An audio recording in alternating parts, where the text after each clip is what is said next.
Hi friends, welcome to my channel.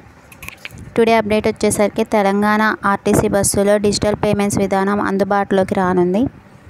Digital payments ఇంకా RTC బస్సులోకి వచ్చేస్తుంది. ఎప్పటి నుంచి అంటే ఆగస్టు కల్లా సిటీ సర్వీసుల్లో సెప్టెంబర్ నాటికి అన్ని జిల్లాల్లో ఇది అమలు కానుంది. ఇందుకోసం ఆర్టీసీ 10,000 ఐటీఎం మిషన్లను తమ సిబ్బందికి అందించనుంది. దీని ద్వారా ప్రయాణికులు ఫోన్తో క్యూఆర్ స్కాన్ చేసి డబ్బు చెల్లించి టికెట్ పొందవచ్చు. ఇప్పటికే కొన్ని రూట్లలో గరుడ, రాజధాని సిటీ బస్సులో ఈ విధానాన్ని ప్రయోగాత్మకంగా అమలు చేస్తున్నారు. త్వరలో పూర్తి స్థాయిలో అమలు చేస్తారు.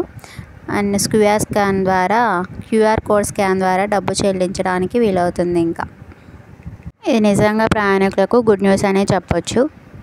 డిజిటల్ పేమెంట్లు త్వరలోనే అందుబాటులోకి రానున్నాయి. Thanks for watching. మీకు ఈ వీడియో నచ్చితే లైక్ చేయండి, షేర్ చేయండి అండ్ సబ్స్క్రైబ్ చేసుకోవడం మర్చిపోవద్దు. Thank you.